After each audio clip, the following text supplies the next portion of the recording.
제가 지금은 이제 그런 생각을 하지 않지만 전에 참 신앙이 좋다고 여기는 이 청년들이 이 가요를 잘 부르고 또 가수들이 추는 춤을 이제 추는 걸 보고 크게 이제 당황할 때가 있었습니다. 그때 저의 생각은 이제 신앙이 좋은 친구는 이 세상 그 노래나 춤을 잘 모르고 또 못해야 하고 이 믿지 않는 사람이나 이 세상의 노래와 춤을 잘 추는 것으로 생각을 했습니다. 그런데 이 신앙이 좋은 이제 청년이 가요나 이제 세상의 춤을 잘 추는 걸 보면 이제 갑자기 이제 혼란이 이제 오는 겁니다. 그런데 이제 시간이 지나면서 제가 알게 된 것은 신앙이 좋은 청년이더라도 속에 이제 열정이 있는데 이 세상의 노래와 이 춤이라는 수단을 통해서 풀려고 이제 한다는 겁니다. 이 자기 안에 있는 열정과 뜨거움을 이제 신앙 안에서 풀기가 어려우니까 이 세상적인 방식으로 이제 푸는 것으로 이제 봐야 이제 한다는 거죠. 이런 면에서 뭐 찬양 집회나 또 교회 안에서 뜨겁게 마음껏 찬양하는 시간들이 이 청소년들이나 청년들에게 필요합니다. 교회 안에서 이 복음 선거나 이 빠른 템포의 그 CCM이 없었다면 이 크리스찬 청년들이 이 세상 음악에 빠지기가 이제 쉬운 거죠. 이 사람들은 이 자기 안에 기쁨이 있을 때 그것을 노래나 춤으로 표현하고 싶은 마음이 있습니다. 근데 중요한 것은 무엇 때문에 기뻐하느냐 하는 거죠. 하나님의 백성들도 얼마든지 기뻐하고 노래하고 춤출 수 있습니다. 그런데 무엇 때문에 기뻐하고 무엇을 향해서 노래하고 춤을 추느냐 하는 거죠. 먼저 그 여호와께서 이스라엘 백성들에게 기뻐하며 뛰놀지 말라고 하십니다. 1절을 같이 한번 읽겠습니다. 이스라엘아 너는 이방 사람처럼 기뻐 뛰놀지 말라. 내가 음행하여 내 하나님을 떠나고 각 타작 마당에서 음행의 값을 좋아하였느니라. 하나님은 기뻐 뛰놀지 말라고 하는데 그럼 하나님은 조용한 음악만 좋아하시고 율동 같은 것을 싫어하시느냐 하는 겁니다. 그렇지 않죠. 그 시편에 보면 여러 곳에서 여호와를 큰 소리로 노래하라고 하고 비파와 수구마 여호와를 찬양하라고 이렇게 여러 곳에서 말하고 있습니다. 다윗은 법궤가 예루살렘으로 옮겨올 때 그 앞에서 막 속살이 보일 정도로 막 춤을 막 이제 추었습니다. 그런데 오늘 말씀을 보면 이스라엘아 너는 이방 사람처럼 기뻐 뛰놀지 말라고 하십니다. 이방 사람처럼 기뻐 뛰놀지 이제 말하는 거예요. 이방 사람들이 기뻐 뛰노는 게 어떤 것일까요? 이방인들의 풍년 제사를 드리면서 기뻐 뛰노는 것을 말합니다.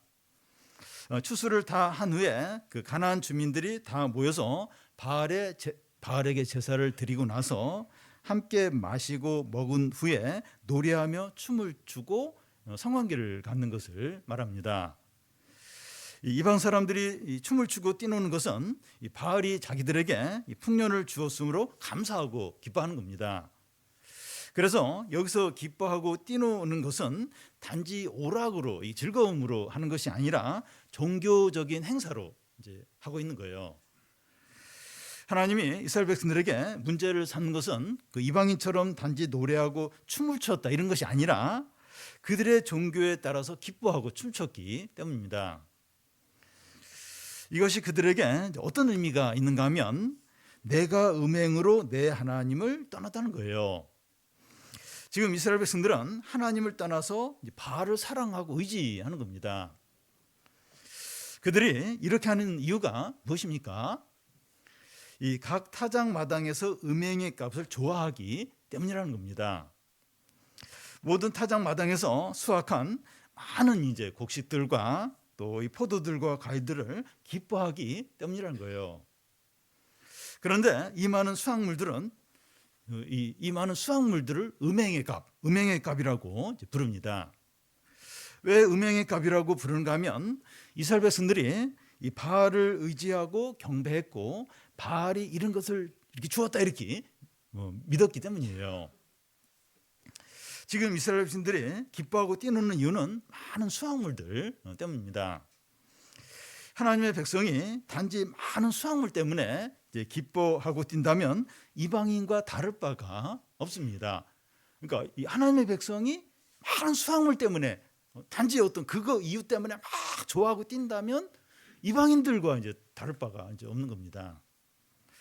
이스라엘 백성들이 수확물을 거둘 때가 1년에 3번 정도 있습니다. 무교절과 오순절과 수장절이죠. 무교절은 처음 보리를 이제 추수할 때이고, 이 오순절은 보리 추수를 마칠 때이고, 이 수장절은 추수감사 시기와 이제 비슷해요. 이 세 절기는 모두 이스라엘 백성들의 구원과 연결이 되어 있습니다. 무교절은 출애굽 때 하나님께서 그 애굽의 장자를 치심으로 이스라엘 백성을 구원한 그걸 이제 기념하는 절기고, 이 오순절은 그 유월절 후에 50일이 지난 날을 말하고, 신약에서는 그 예수 그리스도가 부활하시고 50일이 지난 후에 성령이 임하게 되는데, 그때가 이제 기독교 때 시작하는 그런 날로 이제 이렇게 날로 이제 여겨지는 그런 날이죠. 이 수장절은 초막절이라고도 하는데, 이 광야에서 40년 동안 이 장막 생활을 할 동안 하나님께서 지켜주신 것을 기념하는 날이 초막절, 이 수장절입니다. 지금 이제 무슨 말을 하려고 하는가 하면, 이스라엘 백성들이 많은 수확물을 거두어 드리는 이제 절기들은 모두 하나님의 구원과 은혜와 인도하심에 다 이렇게 관련이 된다는 겁니다. 그런데 이스라엘 백성들은 이런 것은 생각하지 않고 많은 수확물들로만 이제 기뻐하고 이제 있는 겁니다. 이 많은 수확물도 여호와 하나님이 아니라 바알이 주었다고 하면서 이방인처럼 기뻐 뛰놀고 이제 또 춤을 추고 이제 있는 겁니다. 이스라엘 백성에게 많은 수확물은 하나님의 구원과 은혜와 인도하심의 어떤 그 증거들이죠. 부산물들이죠. 그들이 진정으로 기뻐하고 감사해야 할 것은 하나님의 구원과 은혜입니다. 그러니까 이 새 절기에 많은 수확물들을 이렇게 거두면서 하나님이 우리에게 구원과 은혜와 사랑의 증거들로 이런 많은 수확물을 주셨구나, 그러면서 그 출애굽 때 하나님이 구원하신 거, 또 광야에서 우리를 인도하신 거, 그런 은혜를 생각하면서 막 하나님께 감사를 했어야 됐죠. 많은 수확물들은 하나님의 구원과 은혜와 사랑의 증거들이기 이제 때문에 이런 수확물들을 보면서 그 하나님의 큰 구원과 은혜를 감사하고 찬양하는 그런 기회로 삼아야 되는데, 그렇게 생각은 안 하는 거예요. 수확물들 많다, 이번에 엄청나게 많이 줬네. 이건 그 바알이, 그러니까 지금 다른 옆에 있는 그 이방인들이 막 이렇게 축제를 벌이고 이렇게 제사를 섬기고 하는 것처럼 그 바알이 준 거다, 이렇게 하면서 그 수확물들 많은 것으로 인해서 기뻐하고 막 즐거워하고 이제 그렇게 이제 있는 겁니다. 우리도 이제 추수감사주의를 앞두고 있는데, 우리가 이제 감사의 제목들을 생각하고 뭐 써내기도 이제 하는데, 이 감사의 여러 가지 제목들은 많은 수확물에 해당됩니다. 우리가 진정으로 돌아보고 감사해야 될 것은 우리를 죄에서 구원하신 하나님의 은혜와 사랑이죠. 이 겉으로 드러난 감사한 일들은 하나님의 구원과 은혜의 증거들, 어떤 부산물들인 겁니다. 그리고 겉으로 드러난 감사의 제목이 없더라도 이 하나님의 구원과 은혜와 사랑에 대해서 얼마든지 감사하고 기뻐하고 찬양할 수 있습니다.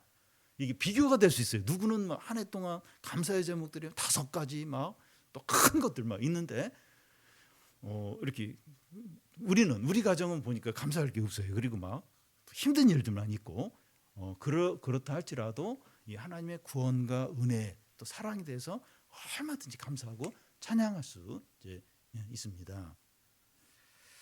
현재 고난과 아픔이 있더라도 하나님의 놀라운 구원과 사랑과 은혜에 감사하고 찬양할 수 있는 거죠. 만약에 하나님의 구원과 은혜와 사랑에 대한 감사와 찬양이 없이 이 눈에 보이는 좋은 일들에 대해서 기뻐만 하고 있다면 우상을 섬기는 게 될 수 있어요. 그런 게 우상이 될 수 있는 거예요. 이 하나님의 구원, 사랑, 은혜 이런 건 생각하지 않아요. 모르겠고 뭐 생각도 안 나고 생각도 안 하고 오직 이제 잘된 거, 뭐 돈 많이 번 거나 뭐 또 자녀들의 성적이 올라간 거나 또 이번에 집을 산 거나 뭐 이런 것들만 화를 감사한다면 우상숭배하는 거와 다를 바가 없다는 겁니다. 그러니까 믿지 않는 사람들도 그렇게 한다는 거. 그렇게 무슨 차이가 있느냐 하는 거죠. 우리가 예배를 드리고 하나님께 나올 때마다 이 기뻐하고 감사하는 이유는 뭐가 잘된 일이 있고 좋은 일이 있기 때문이 아니라 우리를 죄 가운데서 구원하여 주시고 하나님의 자녀로 삼아 주신 은혜 때문에 진짜 감사한 거죠. 그 은혜가 너무 크고 감사한데 또 이렇게 이런 어떤 선물도 주시네, 또 이런 것도 주시네, 이런 걸 통해서 또 이 구원과 사랑을 또 확인해 주시네. 그러면서 이렇게 그렇게 감사를 해야 이제 하는 거죠. 현재 우리는 큰 이 고난 가운데 있어도 하나님을 기뻐하고 그의 이름을 찬양할 수 있습니다. 그런 게 좀 어려움이 큰 어려움이 있어도 하나님의 구원과 또 하나님의 은혜와 하나님의 사랑과 이것으로 얼마든지 찬양하고 감사할 수 있는 거죠. 하나님은 그 하나님을 잊고 많은 수확물로만 기뻐하는 이스라엘 백성들을 어떻게 하십니까? 하나님은 4번에 걸쳐서 그 이스라엘 백성들이 바알을 준 것이라고 믿는 것을 빼앗아 가버립니다. 누가 준 것인지 분명히 할 수 있는 제일 좋은 방법은 줬던 걸 빼앗는 거예요. 빼앗는 겁니다. 그 자녀가 이렇게 너무 욕심을 부리면 부모님 그 빼앗아 가면 돼요. 뭐 그게 장난감이든지 뭐 용돈이든지 뭐 핸드폰이든지 이거 누가 준 건데 그렇게 욕심을 부리고 이러면서 빼앗아 가면 이게 누가 준 건지 그게 다시 분명해지는 거죠. 그러니까 이스라엘 백성들이 이 하나님이 주신 많은 수확물을 바알이 줬다고 생각하는 거예요. 그래서 싹 빼앗아 갑니다. 4번에 걸쳐서 빼앗아 가면서 이게 누가 준 건지 이걸 하나님이 분명하게 이제 하십니다. 하나님이 빼앗아 가는 첫 번째 것은 먹을 거 이제 빼앗아 가는 거예요. 2절을 같이 읽겠습니다. 타작마당이나 술틀이 그들을 기르지 못할 것이며 새 포도주도 떨어질 것이요. 이스라엘 백성들은 타작마당에서 나오는 많은 수확물들을 의지했습니다. 하나님보다 타작마당의 이 수확물들을 더 좋아하고 의지했어요. 여러분, 많은 수확물들이 사람을 속여요. 사람의 마음을 뺏어갑니다. 하나님보다 수확물을 더 의지하도록 그렇게 합니다. 거기에 마음을 싹 빼앗기도록 그렇게 해요. 어떤 사람이 직장을 옮기면서 연봉이 크게 높아졌어요. 연봉이 막 크게 높아졌는데 그 높은 연봉이 그 사람을 속여요. 그 연봉으로 하나님보다도 그 연봉을 더 의지하도록 연봉으로 더 기뻐하도록 속입니다. 속여. 하나님보다 더 큰 것처럼 사람을 속입니다. 그런데 이스라엘 백성들이 먹을 것들은 이 타작마당이 공급해 주는 것이 아니라 하나님이 공급해 주시는 거죠. 타작마당이 먹을 걸 이스라엘 백성들 공급해 주는 겁니까? 하나님이 공급해 주는 거죠. 고액연봉도 하나님이 주시는 거죠. 내가 잘해서 고액연봉 물론 이제 그것도 조금 있겠지만 그 많은 연봉, 많은 수입 하나님이 다 주시는 거죠.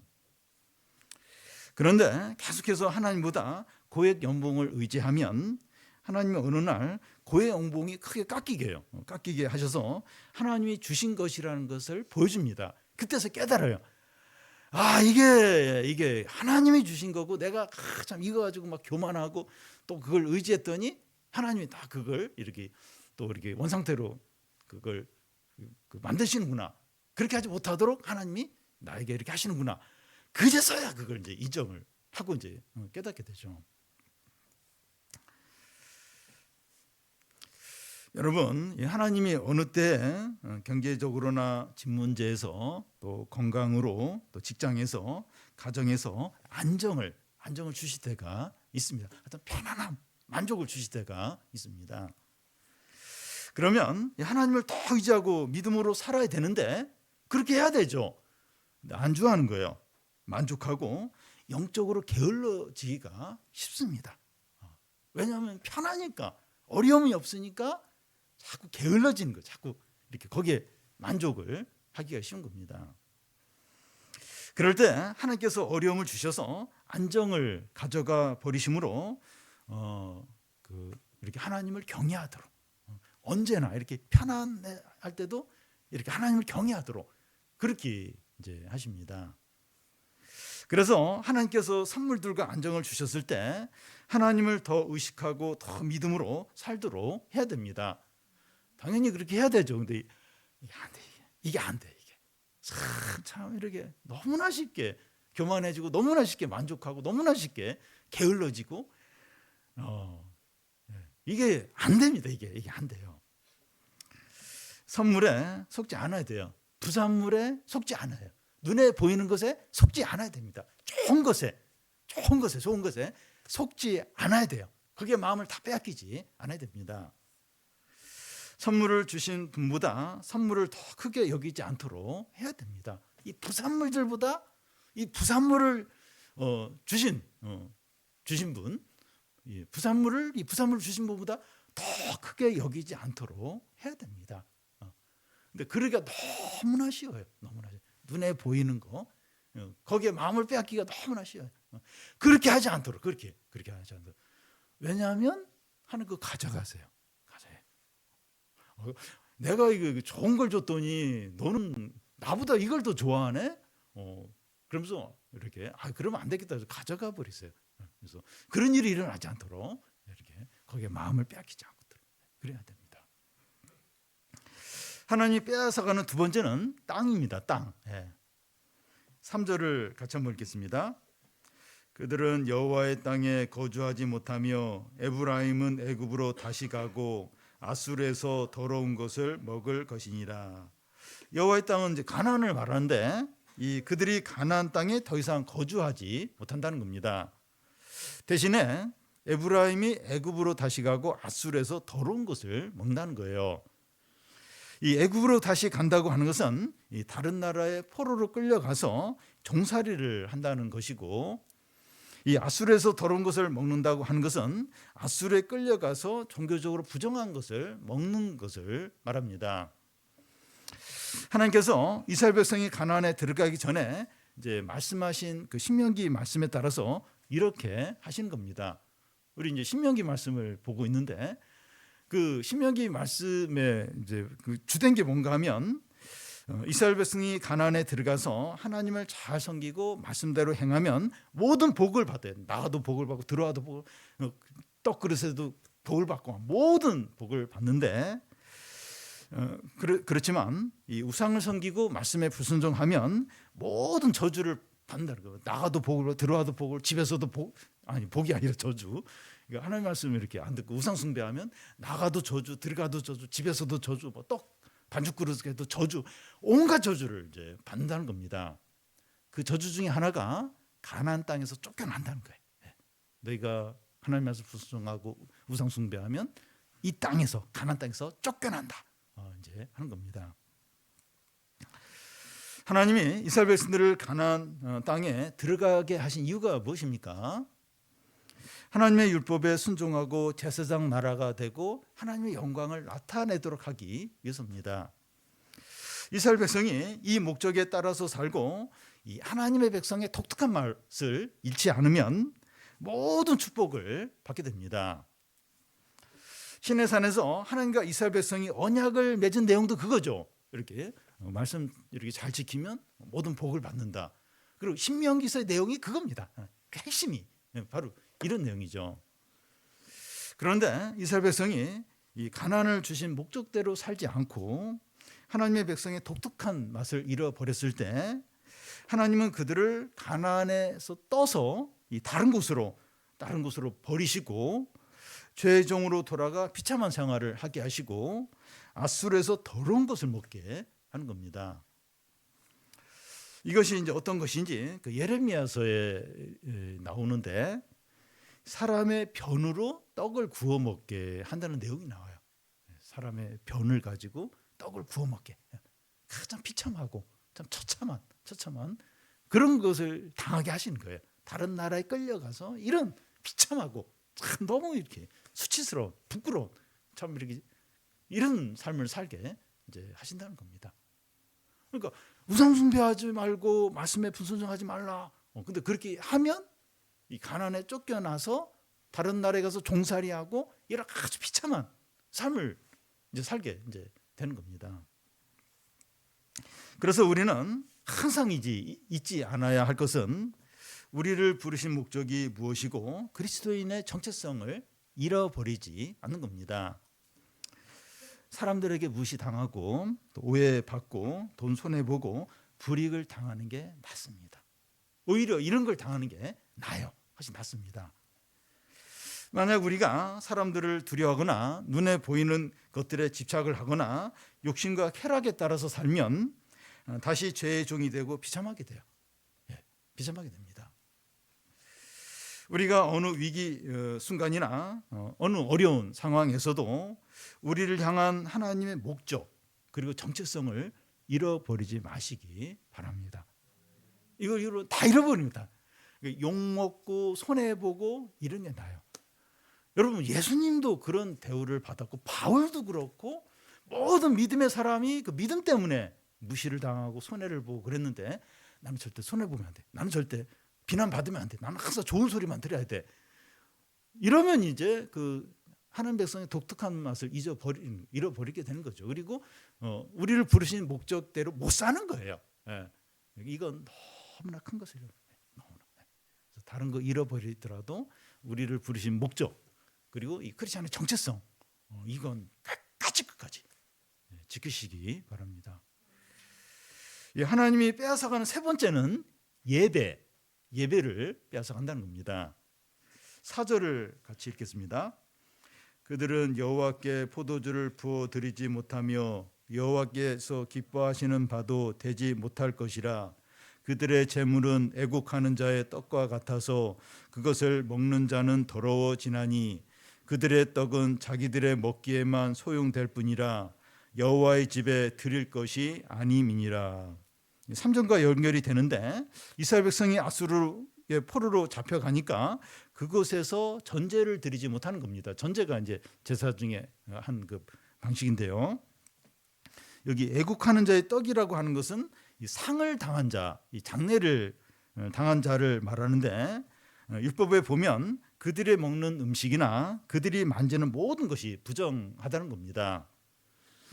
이스라엘 백성이 아수르에게 바치는 제물이 다 그렇다는 거예요. 이 상당한 사람이 이렇게 바치는 그런 게 된다는 겁니다. 그러니까 율법에서는 이렇게 상당했을 때 이렇게 그 상당한 사람들이 먹는 거나 만지는 거 다 부정하다고 했는데 그 이스라엘 백성들이 이렇게 하나님께 드리는 모든 게 이제 그렇다는 겁니다. 단지 자기 먹기에만 사용이 될 뿐이라는 거예요. 자기 먹는 데는 괜찮은데 하나님께 드리기에는 다 부정한 것으로 여겨진다는 겁니다. 그들의 먹는 것 중에 그 하나님 앞에 드릴 제물로 합당한 것은 아무것도 없다는 거예요. 그래서 이스라엘 백성이 아수르에 잡혀간 이후에 이 하나님께 어떤 제사도 드리지 못하고 드린다고 해도 하나님께서 받지 않는다는 겁니다. 그러니까 아수르에 잡혀가서 하나님께 드리는 뭐 이렇게 제물이나 뭐 이 하나도 그 하나님 앞에서 부정해서 하나님이 안 받는다는 겁니다. 이 포로로 잡혀간 기간 동안에는 제사도 없고 단지 먹고만 이제 사는 거예요. 다시 말해서 하나님께 예배 드리지 못하니까 하나님과 관계없이 살고 하나님의 뜻이나 부르심에 상관없이 단지 먹고 살기만 하는 겁니다. 하나님 백성에게 이것은 사는 게 아니에요. 하나님의 백성인데 예배를 못 드려요. 하나님과 상관없이 그냥 단지 먹고만 산다. 이게 하나님 백성이 사는 게 아니죠. 이것은 단지 생명을 연장시킬 뿐이에요. 그냥 이렇게 먹고 생명 연장시키는 그거밖에 이제 안 되는 겁니다. 하나님을 예배하던 자가 더 이상 예배하지 못하고 먹고 살기만 한다면 짐승처럼 사는 것과 같습니다. 하나님의 백성인데 이게 바른 예배를 못 드려요. 그러니까 그냥 먹고만 살아요. 이건 그냥 짐승 수준의 그냥 짐승처럼 사는 것에 이제 같다는 겁니다. 여러분, 사람이 언제 진정한 가치와 의미와 소중함을 느끼게 됩니까? 언제 자신의 어떤 소중함, 가치를 이렇게 느끼게 되죠? 하나님께 예배할 때. 우리가 진정으로 이렇게 예배할 때 학벌이나 외모나 사회적인 지위와 상관없이 자기가 얼마나 소중하고 존귀하고 복된가 하는 것을 온 인격으로 느끼게 됩니다. 여러분, 그렇게 한번 이렇게 느낄 때가 있습니까? 이렇게 예배를 드리면서 참 이렇게 하나님의 어떤 은혜를 이렇게 경험하면서 내가 이렇게 어떤 존재인가, 얼마나 소중한가. 그러니까 내 뭐 사회적인 지위나 재산이나 뭐 외모나 학벌이나 이런 거 상관없이 내가 얼마나 소중한가, 얼마나 사랑받는 존재인가, 얼마나 내가 귀한가, 이런 걸 이렇게 느낄 때가 있습니까? 예배할 때 자신의 가치와 소중함을 진정으로 이렇게 깨닫게 됩니다. 그러니까 이렇게 하나님이 그걸 이렇게 그런 걸 확인시켜 준 거예요. 하나님 어떤 사랑과 은혜를 예배 가운데서 깨달으면서 내 어떤 가치, 소중함을 이렇게 온 인격으로 이렇게 느끼게 됩니다. 한나는 자기의 기도를 하나님이 들으셨다는 것을 이렇게 알게 되자 상황이 달라진 게 없어요. 여전히 애를 못 낳아요. 근데 그때부터 얼굴에서 근심이 싹 사라집니다. 그러면서 이제 이렇게 사무엘을 이제 임신하게 되고 사무엘을 낳는 큰 은혜를 누리게 되죠. 그게 이제 예배, 한 기도하면서 그 기도가 이렇게 받아들여진 게 이렇게 깨달아지면서 그러면서 막 이렇게 이런 놀라운 하나님의 은혜가 그에게 이제 나타나게 된 거죠. 반대로 많은 것을 얻고 누리고 있지만 그 예배를 빼앗기고 예배를 드리지 못한다면 그는 가장 중요한 것을 잃어버린 것이고 가장 비참한 자가 된 것입니다. 그러니까 다른 건 다 있는데 예배를 빼앗겼어요. 좋아해야 됩니까? 그러니까 돈을 엄청나게 벌고 유명하게 되고 막 승진을 했는데 너무 바빠서 예배를 못 드리는 거예요. 그리고 예배를 드려도 은혜도 못 받고 그냥 형식적으로 드리고 예배를 잃어버렸다. 좋아할 일입니까? 이 사람은 진짜 비참해져요. 진짜 가장 귀한 것을 잃어버린 거죠. 믿는 자인데 이 세상의 마음을 다 빼앗겨 있고 욕심에 따라 계속 살면 예배를 거두어 가실 때가 있어요. 신자라고 하는데 예배 마음이 없어요. 그냥 계속 욕심으로 살고 이러면 하는 예배를 이렇게 걷어가세요. 예배를 빼앗아 가십니다. 한 달 이상 주일을 이제 빠지다 보면 한 번 마음을 잡고 교회 오려고 하면 갑자기 친구한테 전화가 오고 또 무슨 일이 생겨서 교회 못 가게 돼요. 그러니까 이렇게 무슨 일이 있어가지고 교회를 한동안 못 갔어요. 그래서 이제 좀 교회 좀 가야겠다. 그러면 교회 가기가 힘들어요. 뭐가 자꾸 일이 생기면서 이 교회가 가는 게 자꾸 막히게 됩니다. 신자인데 이런저런 사정 때문에 계속 예배를 드리지 못하고 단지 먹고 자고 일만 하며 산다면 짐승같이 비참하고 공고하게 됩니다. 그러니까 생각이 여러 달 이렇게 원래 이제 교회를 잘 다니던 사람이에요. 근데 어쨌든 무슨 일이 있어서 한 달, 두 달 이렇게 교회를 못 가다 보면 그 자신의 생각이 그냥 이게 믿음이 없는 사람과 같고 그냥 이렇게 본능대로 충동대로 하는 걸 느끼게 됩니다. 그러니까 그러면서 약간 이렇게 뭐랄까 자신이 무가치하게 여겨지는 거예요.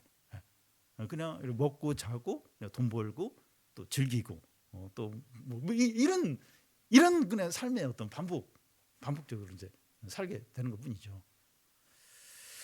이것은 아수르의 포로로 잡혀가는 것처럼 하나님의 무서운 이제 징계이죠. 빚으로 고생하고 질병으로 고통스러워하고 이 가정의 문제로 힘들어하고 사람들과의 관계로 괴로워하는 것보다 예배드리지 못하는 것이 가장 큰 고통입니다. 그러니까 만약 징계로 따지면 그 예배를 못 드리는, 예배를 빼앗기는 이게 가장 무서운 징계죠. 이 아모스서에 나오는 이 기근, 이 말씀의 기근이 가장 무서운 먹을 거, 또 이렇게 물이 없는 이런 기근, 뭐 다른 어떤 기근보다 이 말씀의 기갈, 말씀의 기근, 이게 가장 무서운 기근입니다. 그리고 예배하는 자리에 항상 있어도 예배를 누리지 못하는 것도 큰 불행입니다. 그러니까 예배는 안 빠지는데 그 예배다운 예배를 못 드리는 거예요. 예배를 통해서 은혜를 받지 못하고 있다면 이건 더 큰 이제 불행이 될 수 있습니다. 우리가 예배를 잃지 않고 예배에서 진정한 은혜를 누릴 수 있도록 항상 깨어 있고 구하고 확인을 하고 이렇게 하나님께 나아가는 이런 게 소홀히 되고 혹시 내가 빼앗기고 있는 거 아닌가? 또 예배를 드린다 할지라도 이렇게 하나님을 만나지 못하고 은혜를 누리지 못하고 있는 건 아닌가? 이걸 이렇게 확인하고 깨어 있고 구하고 이런 부분에 대해서 심각하게 여기고 그렇게 이제 해야 됩니다. 하나님이 빼앗아가는 네 번째는 귀한 거, 안식처를 빼앗아가는 겁니다. 6절 중간을 보면 그들의 은은 귀한 것이나 찔레가 덮을 것이요 그들의 장막 안에는 가시덩굴이 퍼지리라. 이 은은 귀한 것이나 찔레가 덮을 것이라고 하는 것은 은과 같이 귀한 것이 무가치해지고 사라지는 것을 말합니다. 이런 예들을 들면 오늘날 이런 예들을 들면 이 아파트 가격이라고 할 수 있는데 어느 지역의 아파트 가격이 몇 억씩 뚝뚝 떨어지는 거예요. 예를 들어 9억을 주고 샀는데 뭐 6억으로 떨어지고 막 대출 받아서 어렵게 해서 장만했는데 뚝뚝뚝 떨어지는 거예요. 내놔도 이제 팔리지도 않고 이런 경우들이죠. 이 장막 안에 가시덩굴이 퍼지리라 이제 한 것은 이 편안한 안식처가 황무지가 되는 것을 말합니다. 예를 들면 스페인에 엄청난 이제 폭우가 이제 내렸는데 수많은 가옥들이 이제 물에 잠겨서 사용할 수 이제 없게 되었습니다. 이제 그런 경우죠. 그냥 안식처인데 하루아침에 확 황폐화가 되고 더 이상 아무것도 남는 것이 없는 어떤 그런 일들이 일어나는 겁니다. 이것은 북이스라엘이 아수리의 정복을 당할 때 은 보물들이 다 빼앗기고 그들이 포로로 이제 잡혀감으로 그들의 장막 안에 가시덩굴이 이렇게 들어와서 덮어지게 됨으로 성취가 돼요. 이제 북이스라엘에 이런 식으로 이렇게 진짜 이 말씀대로 성취가 됩니다. 여러분, 사람들은 하나님을 떠나면서도 자기가 아끼는 보물은 언제나 자기와 함께하고 자기 집에서 언제까지나 편안하게 안식할 수 있으리라 생각을 합니다. 그런데 믿는 자들이 하나님보다도 자기의 귀한 보물이나 자기의 집의 안락함을 더 의지할 때 하나님께서 싹 가져가 버릴 수 있다는 거예요. 내가 보물로 여기는 거, 이건 내가 언제까지 지킬 수 있다.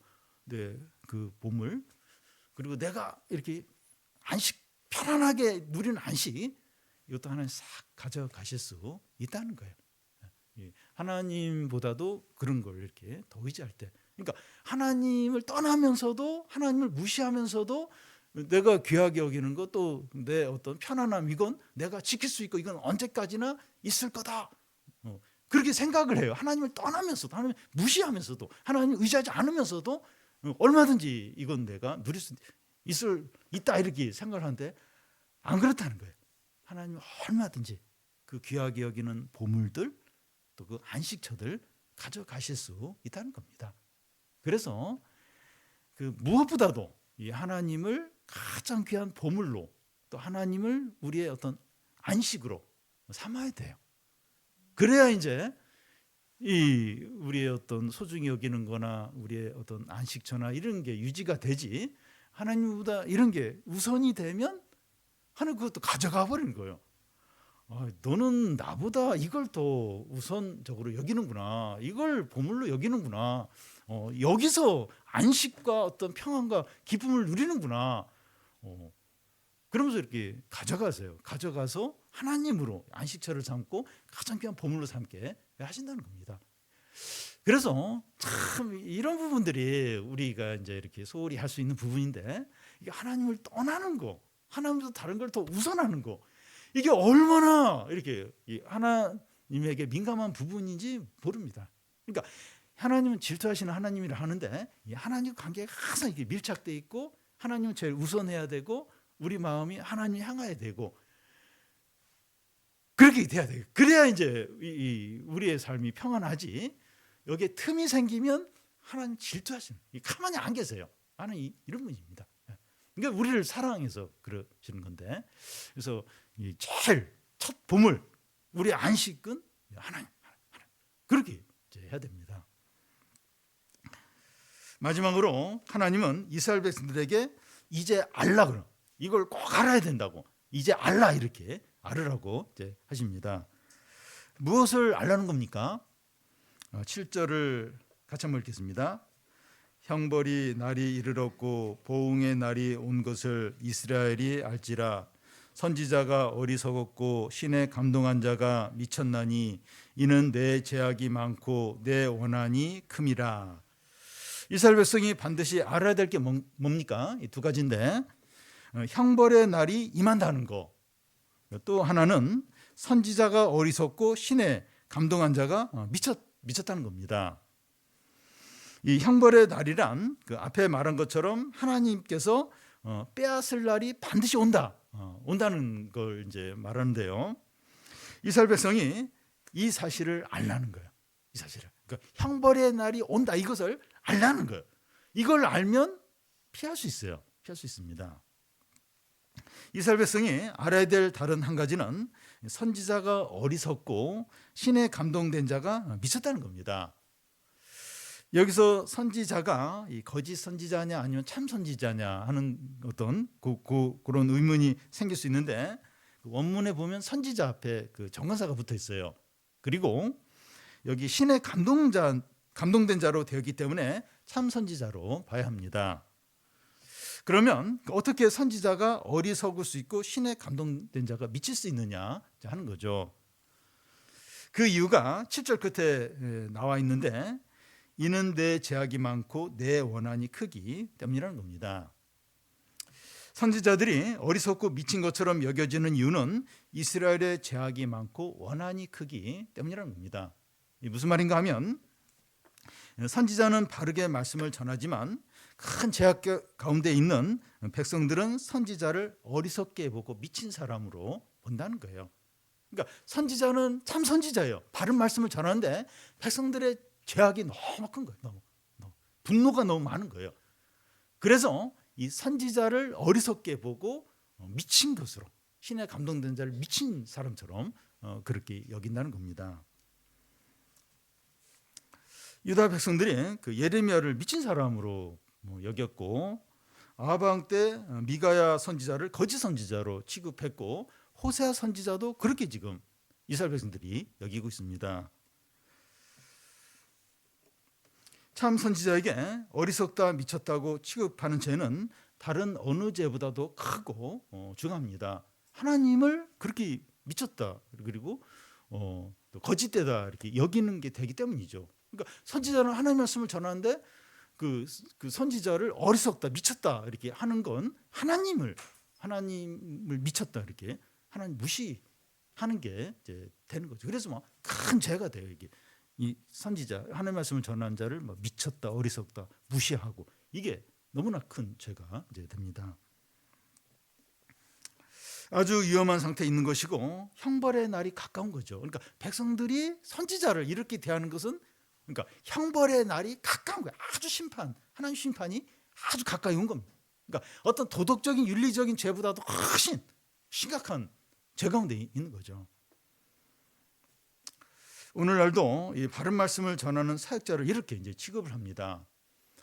팀 켈러 목사님 이제 돌아가셨지만 아주 지적이 아주 똑똑한 분이고 아주 복음적인 아주 훌륭한 이제 목사님인데, 이 진보 진영과 보수 진영 양쪽으로부터 비난을 많이 받았습니다. 이 자기들의 정치 이념을 지지하지 않고 복음만 전했기 때문입니다. 이 하나님의 말씀만 충실하게 전하는 그런 목회자, 어떤 사역자가 있으면 어떤 이유를 대서라도 비난하고 조롱합니다. 이 시대가 얼마나 교만하고 악한지 모릅니다. 이스라엘 백성의 이런 죄는 어떤 죄와 같습니까? 구절을 같이 한번 읽겠습니다. 그들은 기브아 시대와 같이 심히 부패한지라 여호와께서 그 악을 기억하시고 그 죄를 벌하시리라. 기브아 시대라고 하는 것은 한 내윈의 첩을 기브아 청년들이 집단 강간을 하고 이렇게 죽게 한 후에 내전이 일어나게 되는데 베냐민 지파 600명만 남고 모두 이제 몰살 당하는 그런 어떤 사건을 말합니다. 그러니까 너무 이제 사사 시대 그러니까 내윈이 첩을 이렇게 둔 것도 문제고 또 이제 첩이 도망가서 이제 데려오는 과정에서 기브아 청년들이 이렇게 집단으로 이렇게 강간하고 결국 죽어요. 근데 그 내윈이 그 죽은 첩을 데려가서 토막을 해가지고 이렇게 각 지파에 보내고 그러면서 막 이렇게 그 내전이 일어나서 막 이렇게 기브아 사람 600명만 남고 막 이거 아주 참 죄악이 가득한 아주 어떤 그런 사건을 이제 말합니다. 지금 이스라엘의 그 죄악이 기브아 시대 그때 시대 죄와 같다는 겁니다. 하나님이 북이스라엘의 죄악을 기억하고 반드시 벌하시겠다. 반드시 벌하겠다는 겁니다. 이스라엘 백성들은 이것을 알라는 거예요. 이것을 꼭 알라는 겁니다. 너의 죄악이 얼마나 큰지 알고 그 죄악에 대해서 하나님 반드시 심판할 것을 알라는 겁니다. 너의 죄악이 얼마나 큰 걸 그걸 알고 하나님 반드시 심판한다는 것을 반드시 알라는 겁니다. 여러분 사람들은 미국 대선 결과나 그에 따른 어떤 주식 변동 지금 난리가 납니다. 막 이렇게 우리 한국도 그렇고 뭐 유럽 국가들도 그렇고 그 트럼프가 이제 그 대통령이 됐는데 그러면 경제와 외교와 국방과 뭐 이런 부분에 어떤 영향을 미치는 그걸 막 분석하고 막 그런 부분에서 너무나 관심을 많이 이제 갖고 있는데 진정으로 알아야 될 것은 우리의 죄악이 얼마나 심각하고 하나님께서 반드시 심판하신다는 거죠. 왜 그렇게 트럼프가 당선된 거에 대해서 관심을 많이 갖습니까? 경제적으로, 외교적으로, 국방적으로 국방 이 부분에서 손해 보는 게 뭔가, 우리가 이익 볼 게 뭔가, 그거에 이제 관심을 갖는 건데 진짜 우리가 관심을 가져야 될 것은 우리의 죄악이 어떠하고 하나님이 그 죄악에 대해서 심판. 이건 진짜 결정적인 큰 거죠. 그러니까 이걸 진짜 알고 여기에 관심을 가져야 되는데 사람들은 관심이 없다는 거예요. 관심이. 믿는 사람들도 그럴 수 있어요. 어떤 경제적인 부분이나 어떤 질병이나 우리 자녀 문제나 또 어떤 집 문제나 어떤 사업이나 이런 데는 막 엄청난 관심을 갖는데 하나님 앞에서 내 죄가 뭐고 허물이 뭐고 또 하나님이 이 죄를 알고 있고 심판하시고 또 하나님 관계가 어떠하고 내가 예배를 잘 이렇게 살아있는 예배를 드리고 있고 또 뭐 이런 부분에 대해서는 무시를 하고 관심을 안 가질 수 있다는 거예요. 근데 이걸 알아요. 이걸 진짜 하나님이 우리 죄를 알아요. 죄를 알고 계시고 반드시 그 죄에 대해 심판하신다. 경제적인 또 어떤 또 뭐 건강상의 또 어떤 자녀의 어떤 공부 부분 거기에 그런 부분도 중요하죠. 근데 그거하고 차원이 다른 훨씬 더 우리가 알아야 되고 관심을 가져야 될 게 하나님과의 관계. 우리 봤잖아요. 가져가요. 먹을 것도 가져가고 또 뭐 다른 것도 가져가고 예배도 가져가고 뭐 땅도 가져가고 우리의 보물도 가져가고 안식처도 가져가고 하나님보다 그런 게 더 우선할 때 가져가는 겁니다. 그러니까 다른 어떤 거에 손해 보는 거와 그 비교가 안 되게 하나님 가져가 버려요. 하나님이 제일 중요한 요소죠. 그러니까 그걸 알아야 되고 우선순위에 둬야 이제 되는 겁니다. 현재 우리가 누리는 모든 것들은 하나님이 다 주신 것들입니다. 우리가 마음을 빼앗기거나 하나님보다 우선할 때 다 가져가요. 다 가져가십니다. 무엇보다도 하나님은 우리의 죄를 알고 반드시 심판하십니다. 우리의 죄와 교만과 우상숭배를 회개하고 제사장으로 우리 주위에 있는 사람들, 우리 가족들, 또 이 나라 사람들의 죄악을 회개하시기 바랍니다. 그래서 우리 자신과 가정과 교회와 우리 사회에 안정과 평화와 은혜와 구원이 임하기를 바랍니다.